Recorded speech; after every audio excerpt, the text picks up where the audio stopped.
Welcome to Cheater Confessions. Let's get started with today's story. My name is Paul Carter. I spent 16 years in digital forensics, tracking cybercriminals, untangling money laundering schemes, testifying in courtrooms full of lawyers who didn't understand half of what I said. I left government work 3 years ago and started my own firm. Now I handle corporate clients who pay well and keep their mouths shut. I've always believed in systems. People lie, data doesn't. Carly and I had been married 9 years. She ran an art gallery. Sleek, modern, profitable. We had a townhouse, a quiet 6-year-old son named Mason, and the kind of marriage people on Instagram envy. The first crack showed up on a Sunday afternoon, and it wasn't even hers. My internal server flagged a routine backup error. I went to check it, nothing major. But I noticed the home security logs weren't syncing right. Our smart locks had been disabled manually, twice. Always during the hours I was at client sites. The thing with cybersecurity is that nothing ever looks suspicious until you learn what normal looks like. I cross-checked the timestamps. They lined up in a pattern every Wednesday afternoon. Around 2 p.m., Carly always said she was at a design meeting for the gallery expansion. So I tested something. I left a network trap in the guest login, just a custom script that logs any device connected during my absence. The next week, while I was in Jersey, someone connected to our network under the name PG42. 2 minutes later, Carly texted, "Hey, how's the traffic?" I didn't reply. I saved the IP address, noted the MAC ID, and archived the session. That night, we had dinner. She asked about my day and smiled when I said Mason wanted to learn chess. She never suspected a thing, and that's when I knew she wasn't just hiding something. She thought I was too blind to see it. The name PG42 led me to a specific device, a laptop registered under Patrick Sloan, a licensed architect. He'd done a consultation for Carly 6 months ago, a small gallery remodel she claimed was too minor to bother me with. At the time, I didn't care. Now I pulled his profile. Patrick was slick. Ivy League, clean portfolio, mostly private clients. Nothing concrete tied him to Carly beyond the renovation receipt. But I found a photo of them at a charity event 2 months ago. She never mentioned going. She wore the same navy dress I complimented her on. Over the next few weeks, I ran silent surveillance. I didn't install anything new, too risky, but the house already had basic security cams. I set the hallway motion alerts to forward silently and reactivated facial recognition at the front door. Nothing intrusive, just enough to confirm patterns without triggering suspicion. They weren't careless. No texts, no calls, no obvious emails. But Patrick had a private cloud account. One of those zero-knowledge types. I cloned her tablet and mirrored the sync activity. On Thursday morning, I had it. The files were disguised as renovation documents, but one PDF caught my eye. It was a scanned note, handwritten. "He's predictable, always gone on Wednesdays. We just need the story airtight." Another, "He won't fight. He folds when it's emotional. I'll get the townhouse, you get the gallery shares, he'll disappear." My hands didn't shake. I've testified in murder trials without blinking, but I read those lines 4 times. She wasn't just cheating. She was planning a full wipeout, a total reset of her life that didn't include me or Mason. They weren't in love. They were strategic, cold. Carly came home that night with a story about a stressful client. She laughed, kissed me, and said I looked tired. I told her she was probably right. Inside, I was already building the firewall. The next step was collecting proof. Then leverage. And for that, I needed Emma. Emma Reyes and I go way back. We joined the Bureau around the same time, both recruited for cyber operations. She left after 8 years and became a private investigator for high-net-worth clients. Emma is surgical. No drama, no mistakes. I met her at a diner off Canal Street. She slid into the booth. "What's the job?" "My wife's trying to erase me," I said. "Name's Patrick Sloan, architect on paper." Emma nodded once, pulled out a tablet, and tapped in a note. "And you want him exposed?" "No, I want him traced, quietly. I need leverage, something clean." "Give me a couple of days," she said. By Saturday, I had a dossier on Patrick Sloan. Turns out, he wasn't just some smooth-talking design consultant. He had 3 shell companies tied to small development deals in Miami and Vancouver, all currently under investigation for wire fraud and money laundering. No convictions, but enough smoke to know he'd been burning things behind the scenes. Carly's gallery was indirectly tied to one of those shells through a fake renovation grant. It wasn't just an affair anymore. She was laundering his money without realizing it. Or maybe she did. Either way, she was exposed. I also pulled out our prenup. She'd insisted on it when we married. I didn't care. But she never read the full appendix. Hidden in the fine print was a clause. If either party commits willful fraud or misconduct, asset protection is void. It was airtight. I quietly moved our liquid assets into a protective trust, one she couldn't touch without court approval. I left the shared accounts intact. I wanted her to feel safe, unthreatened. That's when people get sloppy. The last piece was Mason. I had his school login, Carly's calendar, and all her locations mapped. If things went nuclear, I'd take him and disappear legally.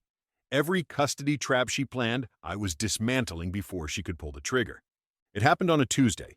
A courier delivered the envelope to my office at 10:17 a.m. Thick, cream-colored paper. Legal letterhead. The cover letter was from Carly's attorney, Jonathan Rowe, a name I recognized. He was known for two things: high-profile divorce wins and pushing false abuse narratives to secure immediate leverage. The letter accused me of emotional manipulation, controlling behavior, and implied there were witnesses to my volatility. All complete fiction, but dangerous if played right. Attached was a motion for an emergency custody hearing. They were trying to take Mason, fast. I called my lawyer, forwarded the documents, and told him to hold tight. That night, I came home early. Carly was on the couch, pretending nothing had changed. I walked past her, set my briefcase down, and opened the fridge. "I guess you've read it by now," she said casually. I turned. I did. She didn't flinch. "This isn't personal, Paul. It's just reality. You've been distant for years. You live in your own world. Mason needs stability." "You rehearse that?" "You won't win this. The court listens to the first story it hears. By the time you prove anything, the damage is done." I nodded once. "You're right." She blinked, caught off guard. "But the court won't be hearing your version first," I added. "We're going in tomorrow. Emergency motion. I'm filing." "You don't have anything." I walked to my study, came back with a slim folder, and placed it in her lap. Inside, surveillance photos, bank records, her discussions with Patrick, a full transaction log from her gallery tied to one of Patrick's shell companies, and the prenup clause, highlighted. Carly flipped through it. Her lips parted. "You went through my tablet," she said flatly. "I mirrored it," I corrected. "You left the backup key on your work laptop. You can't use this in court, it's invasion. Actually, it's our shared network, and Emma already gave it to the feds. They're interested in Patrick." Silence. "I'll give you one chance to walk away from this quietly," I said, "because the next step isn't negotiation, it's destruction." By Thursday morning, Carly's accounts were locked. The gallery's transaction history had triggered a federal audit. Emma tipped off a contact at the Financial Crimes Unit, and they seized two of Patrick's holding companies tied to fraudulent art acquisitions. That same afternoon, Patrick Sloan vanished. His office was cleared, phone disconnected. His assistant didn't know anything. But Emma traced a flight manifest. Patrick left under a false name, headed to Casablanca. One-way ticket. A digital ghost. Carly called me for the first time since the folder. I let it ring. Then came the email. Subject: private resolution. "Can we speak? Just you and me. I want to fix this." I agreed. On one condition. We'd meet in her lawyer's office. Public, documented, safe. She walked in 10 minutes late. No makeup, hair tied back. She looked tired, or maybe just exposed. Jonathan Rowe looked worse, pale, unshaven. He knew he was in over his head. "You win," Carly said, dropping into her chair. "I'm not playing games," I replied. She stared at the table. "What do you want?" "My son. Full custody. You see him under supervision, on my schedule." "That's not fair.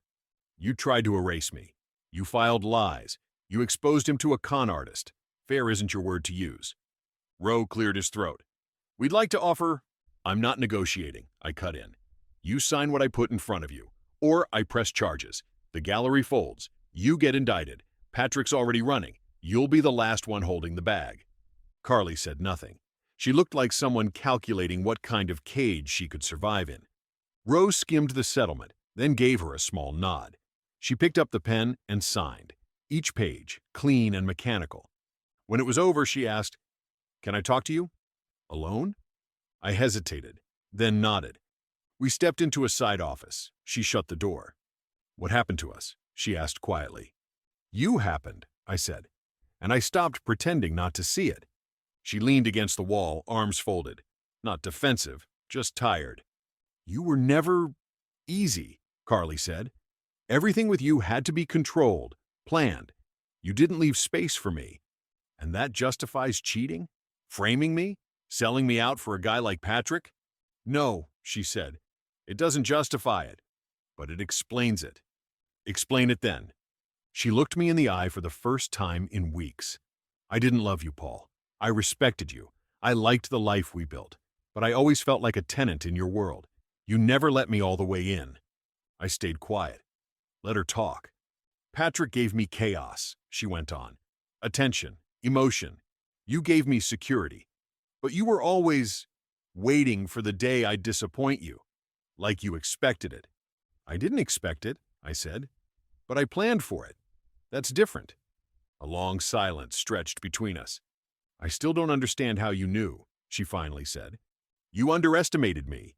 You thought because I didn't yell, I wouldn't act. But the quiet ones? We build firewalls while you're still monologuing." Her voice softened. "Do you hate me?" "No, I already forgave you. That's why I'm letting you walk away with your name and your freedom." She swallowed hard. "What about Mason? What will you tell him? That you left? That I stayed? That when it came time to choose, I chose him?" Tears welled up, but she blinked them away. "You really think you've won?" "I didn't win. I survived. You played the game thinking I was asleep. I was building the end while you were planning the middle." She stepped forward, like she wanted to touch me, but stopped herself. "You'll be alone forever," she whispered. "I'm okay with that," I said. "At least I'll be honest with myself." I opened the door and left her there.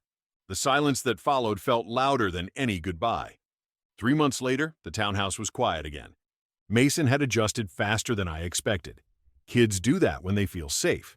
We stuck to a rhythm: school runs, backyard baseball, pancakes on Saturdays. I never mentioned his mother unless he asked, and when he did, I kept it simple. She needed time away. That was enough for now. Carly's gallery was under new ownership. The rebrand scrubbed her name from the signage. She hadn't contested the custody arrangement, probably because she didn't have the stomach for another fight she couldn't win.